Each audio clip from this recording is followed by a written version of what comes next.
చేసేలేను దమ్ముంటే నాకు సవాల్ విసిరండి, నాకు తీయండి అంటున్నావు.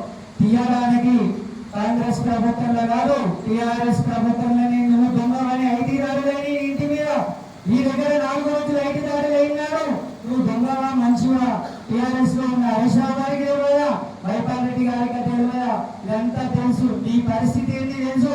ఇంకొకటి నిన్న మొన్న కూడా అందరూ మాట్లాడుకుంటున్నారు, నిన్న నుండి అందరూ పొద్దున్న నుండి కూడా నిన్న కూడా అందరూ ఎప్పుడెప్పుడు నువ్వు రాజీనామా చేస్తావు, నేను ఎవరో నేను ఇంటికాడ కూర్చునే పెట్టి నువ్వు మళ్ళా పని లేకపోతే నీ టీఆర్ఎస్ నాయకులు కోరుకుంటున్నారు, వాళ్ళకు అవకాశం ఇయ్యరు.